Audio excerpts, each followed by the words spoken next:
Hello दोस्तों, welcome to my YouTube channel JNC23। So आज लेकर आए हैं वीडियो रेशियो एंड प्रोपोर्शन का सेकंड टर्म प्रोपोर्शन। जिसके पहले मैंने आपको फर्स्ट वीडियो में दिया था रेशियो से रिलेटेड क्वेश्चन, इंपॉर्टेंट रेशियो जो प्रोपोर्शन से रिलेटेड होगा। ठीक है, तो रेशियो मैंने बताया था कि दो डॉट प्रोडक्ट होते हैं, लेकिन प्रोपोर्शन में हमारे 4 डॉट आएंगे। प्रोपोर्शन का मेन टर्म होता है इक्वालिटी, यानी प्रोपोर्शन जहाँ पे भी रेशियो का मतलब होता है आपका न्यूमरेटर अपॉन डिनोमिनेटर का टर्म रिप्रेजेंटेड करेगा, लेकिन उसी के अकॉर्डिंग जब हम प्रोपोर्शन पढ़ेंगे उसमें इक्वालिटी दिखाएंगे, यानी first into second that is the equal to the third and fourth. ताइए हम टाइम ना स्पेंड करते, पहले आपको हम प्रोपोर्शन के बारे में कॉन्सेप्ट डिटेल देते हैं। देखिए जैसे दिया हुआ है proportion, proportion means the ratio of first two numbers. सम देखिए दिया the ratio of first two numbers is equal to the ratio of the third and fourth number. क्या दिया हुआ, correct, the ratio of first two numbers is equal to the ratio of the third and fourth number such that an equality of the two ratio is called proportion. क्या कर रहा है ना, the N equality, यानी जब कभी दो ratio का जो कंडीशन हो इक्वालिटी पे शो करता है, मतलब दो रेशियो की जो वैल्यू है इक्वल हो, तो उस कंडीशन में हम क्या अप्लाई करेंगे, प्रोपोर्शन। प्रोपोर्शन का मतलब क्या होता है, इक्वल साइन। जैसे इसी को पहले डिफाइन करते हैं, फर्स्ट टू नंबर्स, तो हम यहाँ पे ले लेते हैं, लेट लिखा है ना, let A B C and D be the four numbers, क्योंकि फर्स्ट टू नंबर और last third and fourth two number. ठीक है, तो यहाँ कर आएगा, अगर यहाँ पे A B C D the क्या है, फोर नंबर्स हो। ठीक है, तो उस स्थिति में कर रहा है कि पहला जो रेशियो होगा ए रेशियो बी, क्या कर रहा है, फर्स्ट टू नंबर्स यानी A and B the first two numbers, the ratio of two numbers A to B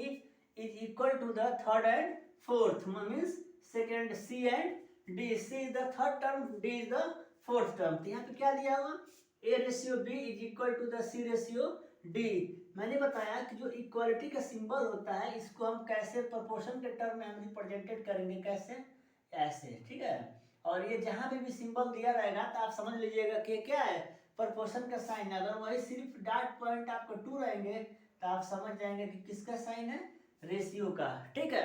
और जब प्रोपोर्शन दिया होगा तो इसका मेन टारगेट होता है इक्वल का, लेकिन अगर यही आपका दिया रहेगा ए रेशियो बी तो इसका आप समझ जाएंगे क्या होगा, ए अपॉन बी। लेकिन अगर यही प्रोपोर्शन दिया रहेगा ए इतना इतना बी तो आप समझ जाएगा कि ए इज इक्वल टू बी। यानी आपको मैंने बताया कि रेशियो और प्रोपोर्शन में क्या डिफरेंस होता है। अगर रेशियो का सिंबल दिया रहेगा, जैसे मान लीजिए ए रेशियो बी, इसका मतलब होता है ए अपॉन बी। लेकिन अगर वही दे देगा A proportion to B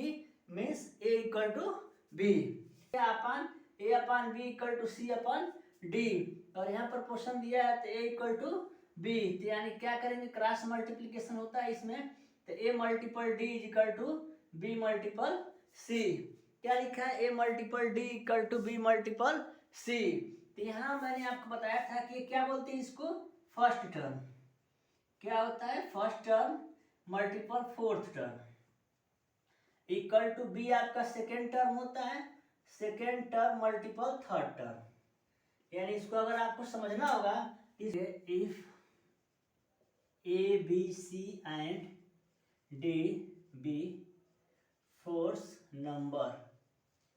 therefore यहाँ लिखेंगे आप A ratio B proportion C ratio D. तो याद रखिएगा हमेशा जो इनकी वैल्यू होती है आपस में किनके बराबर होती है, जब यहाँ वैल्यू फाइंड आउट करते हैं ना तो एक्सटर्नल का एक्सटर्नल पे होता है। ठीक है, यानी मतलब इसको ऐसे समझ लीजिए, मिडिल टर्म का मिडिल के टर्म की इक्वल होगा और भाषा में, तो इसका फार्मूला बन जाता है outer product of outer number equal to product of middle term. यानी ये आपका फार्मूला काम आएगा जब भी क्वेश्चन आपका A ratio B proportion to C ratio D में दिया रहेगा, तो याद रखिएगा कि मिडिल टर्म की जो वैल्यू होती है इक्वल होती है आउटर सेल के वैल्यू के बराबर होती है। कैसे इसको हम एक्सप्लेन करते हैं, जैसे मान लीजिए कि यहाँ पे दिया हुआ A ratio B proportion C ratio D, तो इसको हम लिखेंगे A upon B equal to C upon D. Cross multiplication हो जाएगा तो A multiple D is equal to B multiple C. क्या मैंने बताया, मैंने यहाँ यही बताया था ना कि यहाँ हो जाता है B multiple C equal to A multiple D. देखिए वही दिया हुआ B multiple C equal to A multiple D, या A multiple D equal to B multiple C. दिया हुआ है the ratio of first two number is equal, यानी जो पहला कंडीशन में दिया रहेगा वैल्यू, उसका वैल्यू क्या होता है, इक्वल होता है to the ratio of the third and the fourth. यानी जैसे अगर इसको एक्सप्लेन करना होगा तो कैसे समझेंगे, जैसे मान लीजिए आपके पास क्वेश्चन आए इसमें,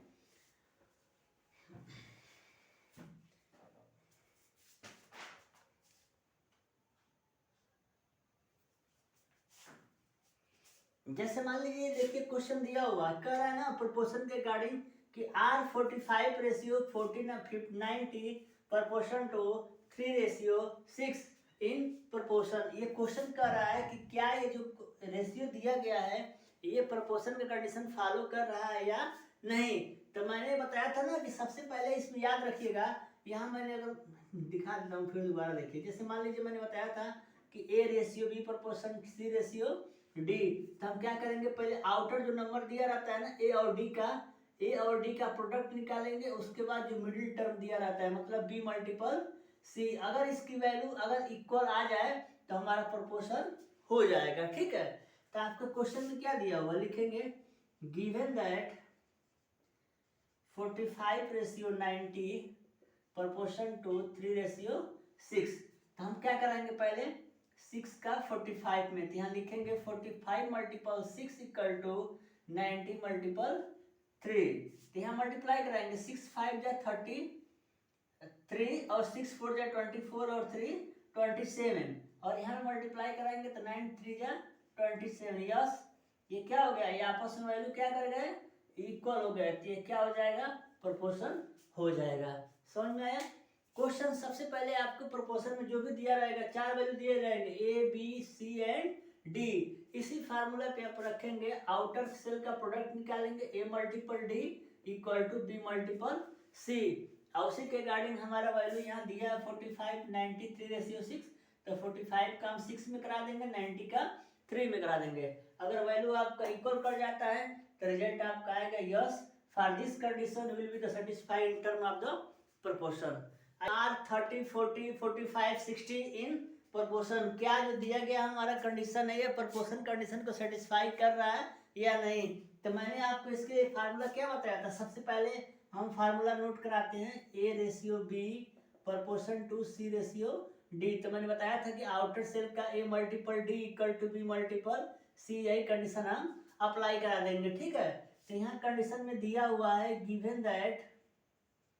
क्या दिया हुआ है 30 multi ratio 40 proportion to 45 multiple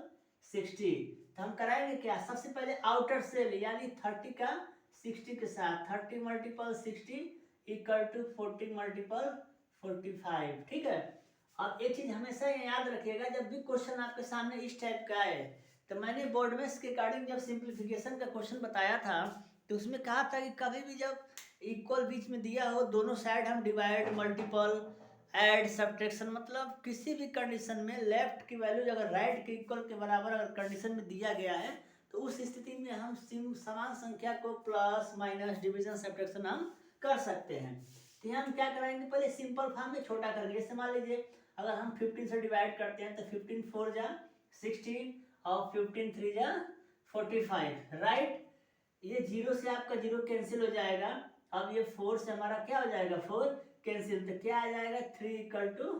3। तो ये हमारा कंडीशन क्या कर गया, यस, मतलब क्या है, ये प्रोपोर्शन है। समझ में आया। अगर क्वेश्चन हम जितना जल्दी से उसको सिंपल मल्टीपल मान लीजिए, यहाँ 30 का 60 में मल्टीप्लाई कराएंगे, फिर 40 का 45 में कराएंगे, कितना आएगा पता नहीं, वैल्यू सेम आएगा कि तो क्लियर है कि आएगा, लेकिन उतना मल्टीप्लाई करने से अच्छा है कि हम क्वेश्चन को क्या करें, सिंपल फॉर्म में चेंज कर लें। आइए सेकंड क्वेश्चन दिया होगा, डायरेक्ट हम इसको सॉल्व करते हैं। क्या करेंगे, 20 का 6 में मल्टीप्लाई करेंगे, 20 मल्टीपल 6 इक्वल टू 18 मल्टीपल 5। देखिए किससे कैंसिल होगा, 6 1 जा 6 6 3 जा 18, तो यहाँ पे आ जाएगा 20 इक्वल टू 3 5 जा 15, बहुत करेंगे 5 से कैंसिल हो जाएगा, 5 4 जा 5 3 जा, यानी 4 इक्वल टू 3। ये कंडीशन क्या दे रहा है, नो। नो का मतलब क्या, ये आपका प्रोपोर्शन नहीं होगा। समझ में आया, simple. 20 multiple 6 equal to 80 multiple 5 क्या दिया हुआ है 20 multiple 6 equal to 80 multiple 5 direct हम 6 3 जा 18 कराएंगे और 5 4 जा 20 तो 4 नॉट इक्वल टू 3 यानी जो 4 की वैल्यू है 3 के बराबर नहीं होगी तो हमारा कंडीशन क्या करेगा प्रोपोर्शन का इक्वल नहीं कर रहा है इसलिए हमारा कंडीशन हो जाएगा not therefore the series will be the not proportion condition solve करते हैं वैल्यू x का इन कंडीशन ऑफ प्रोपोर्शन में अगर x की वैल्यू आपको क्लियर हो जाना चाहिए कि रेशियो में हमेशा दो फंक्शन दिया गया रहता है a और b लेकिन जब भी प्रोपोर्शन में कंडीशन आएगा तो उसमें 4 वैल्यू का होना कंपलसरी होता है तो अगर उसमें 4 वैल्यू दी गई है उसमें क्या करेगा कि पहले 3 का नॉन वेरिएबल करके एक वेरिएबल डाल देगा बोलेगा find the value of x find the value of p यानी कंडीशन बस आपको चेक करना होगा जैसे दिया हुआ find the value of x 36 multiple 81 proportional to the x ratio 63 तो सबसे पहले हमने आपको फार्मूला बताया कि जब भी अगर a multiple a ratio b equal to c ratio d दिया रहता है तो इसका फार्मूला होता है a का मल्टीप्लाई d में करा देंगे b का मल्टीप्लाई c में करा देंगे इसी कंडीशन पे हम वैल्यू क्या करेंगे सॉल्व कर देंगे ध्यान से देखिए आपका a की जगह पे 36 है b का 81 है c का x है d का 63 है तो यहाँ लिखेंगे a का मतलब क्या है 36 मल्टीपल d का मतलब क्या है 63 b का मतलब क्या 81 और c का मतलब क्या x की वैल्यू आपको फाइंड आउट करना है ठीक है क्वेश्चन को हमेशा जब भी आपका रेशियो प्रोपोर्शन का क्वेश्चन दिया रहता है तो आपको याद होना चाहिए टेबल एकदम कंप्लीट आपको लर्न होना चाहिए ताकि क्वेश्चन को हम आसानी से क्या कराएंगे कैंसिल करा सकते हैं जैसे 9 9 जा 91 9 7 जा 63 समझ में आया 9 9 जा 81 और 9 7 जा 63 9 1 जा 9 और 9 4 जा 36 और 7 4 जा 28 मतलब x therefore x is equal to क्या आ जाएगा 28 ये हमारा पहला क्वेश्चन का क्या हो गया आंसर हो गया सिंपल फॉर्म डायरेक्ट हम क्वेश्चन को उठाएंगे और ले आके x is equal to put कर देंगे वो हमारा क्वेश्चन क्या करेगा इक्वेशन को सेटिस्फाई कर देगा ठीक देखिए वैसे सेकंड क्वेश्चन 25 का x में कराएंगे 35 का 35 में कराएंगे तो यहाँ आप लिखेंगे 25 multiple x equal to 35 multiple 35 ये कैंसिल होगा 5 से 5 5 जा 5 7 जा फिर ये 5 से कटेगा 5 7 जा यहाँ x इक्वल टू हो जाएगा 49 ये हमारा वैल्यू सेकंड वाले का क्या आ जाएगा answer x equal to 49 and the value of x 9 ratio 72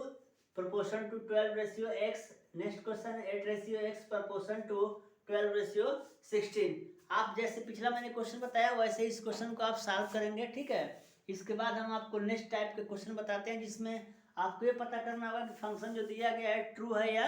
false था आइए हम उस टाइप के क्वेश्चन को सॉल्व करते हैं कि write T for true and F for false आपको ये बताना है कि जो दिया गया प्रोपोर्शन है ये आपका क्या है ट्रू है या फिर फॉल्स है तो हम सबसे पहले 3 क्वेश्चन दिया हूँ ना तो इसमें से हम 2 क्वेश्चन बता देता हूँ एक क्वेश्चन आप खुद करेंगे जैसे मान लीजिए फर्स्ट क्वेश्चन ये हमारा पहला क्वेश्चन का होता है डायरेक्ट नियम पे प्रोडक्ट ऑफ आउटर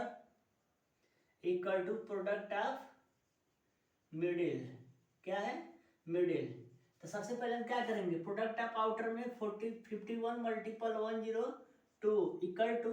68 मल्टीपल 85 तो सबसे पहले हम इस क्वेश्चन को छोटा करने का प्रयास करते हैं जैसे मान लीजिए कटने लगो तो कटेगा नहीं कटेगा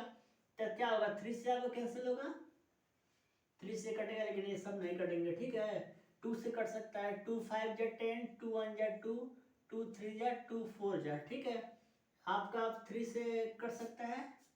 3 से कोई नहीं कट डायरेक्ट हम मल्टीप्लाई कराएंगे 51 मल्टीपल 51 इक्वल टू 34 मल्टीपल 85 ठीक है अगर वैल्यू सेम आ जाएगा तो ठीक है नहीं तो गलत आएगा तो गलत हो जाएगा तो ये आ जाएगा आपका 2605 इक्वल टू इसका देख लीजिए 81 25 तो 0 9 8 और 2 तो यहाँ पे क्या आ रहा है 2890 देख रहे हैं कंडीशन आपका इक्वल नहीं है तो क्या हो जाएगा फॉल्स क्या लिखेंगे फॉल्स ऐसे ही आप ना इस नेक्स्ट क्वेश्चन को करेंगे direct product of outer equal to product of middle इसी कंडीशन पे ला के रखेंगे कुछ कैंसिल होगा तो कैंसिल करा देंगे ताकि स्मॉल टर्म में चला जाए अगर वैल्यू मल्टीपल कराने के बाद इक्वेट आएगा तो हमारा क्वेश्चन सही हो जाएगा ट्रू हो जाएगा इसके लिए हम टी लिखेंगे अगर इक्वेशन सेटिस्फाई नहीं कर रहा है नॉट इक्वल टू हो जा रहा है तो हम फॉल्स राइट कर देंगे ठीक है